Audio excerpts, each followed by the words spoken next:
ओम नमः भगवते वासुदेवाय। ओम नमः भगवते वासुदेवाय। ओम नमः भगवते वासुदेवाय। শ্রীমদ্ ভাগবত গীতা যথাযথ ষোড়শ অধ্যায় দৈবসুর সম্পদ বিভাগ যোগ শ্লোক ২৪। তস্মাৎ শাস্ত্রং প্রমাণং তে কার্যকার্য ব্যবস্থিতৌ গাত্তা শাস্ত্র বিধানোক্তং কর্ম কর্তুমিহাহসি।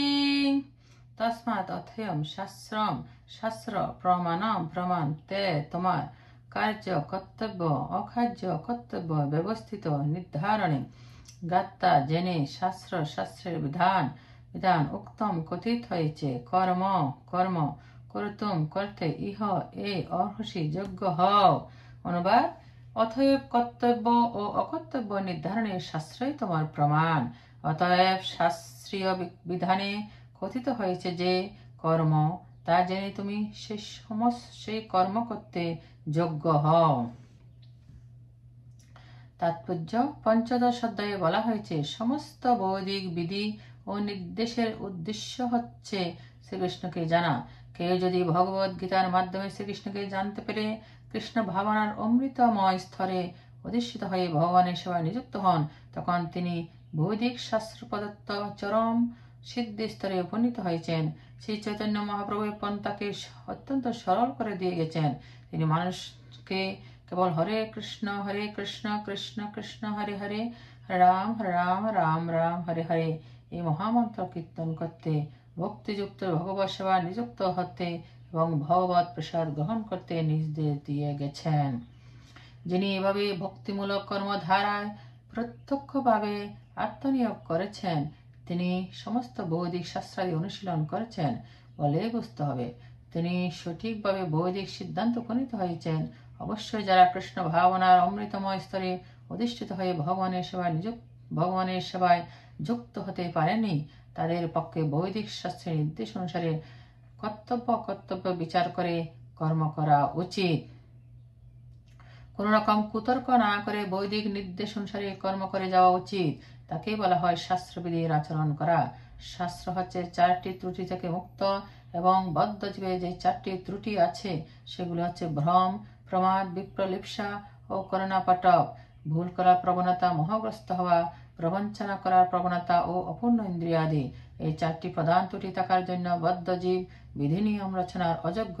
সে কারণে শাস্ত্রোক্ত বিধি নিয়মগুলো এই 4টি ত্রুটি থেকে সম্পূর্ণভাবে মুক্ত বলে সমস্ত মহামুনি, ঋষি, আচার্য, মহাত্মাগণ শাস্ত্রের নির্দেশগুলোকে কোনো রকম পরিবর্তন না করে গ্রহণ করেছেন।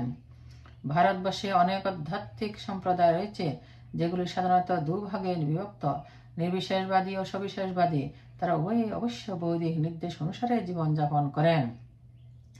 শাস্ত্র নির্দেশ অনুশীলন না করে কখনোই সিদ্ধি লাভ করা যায় না। তাই যিনি সদা যথার্থভাবে শাস্ত্রের মর্মার্থ উপলব্ধি করতে পেরেছেন, তিনিই ভাগ্যবান। পরম পুরুষোত্তম ভগবানকে উপলব্ধি করার পন্থা অবলম্বন না করার ফলে মানব সমাজে অধঃপতন দেখা যায়। মানব জীবনে সেটি হচ্ছে সবচেয়ে গর্হিত অপরাধ। তাই ভগবানের অন্তরঙ্গা শক্তি মায়া সর্বদাই আমাদের চিতাব দুঃখ দিয়ে চলেছে। এই বহিরঙ্গা শক্তি জড়া প্রকৃতি ত্রিগুণের দ্বারা গঠিত। পরমেশ্বর ভগবানকে উপলব্ধি করতে হলে অন্তত সত্যগুণে অধিষ্ঠিত হতে হবে। সত্যগুণের স্তরে উন্নীত হতে না পারলে মানুষ রজ ও তমগুণের স্তরে থেকে যায়, যা আসরিক জীবনের কারণ।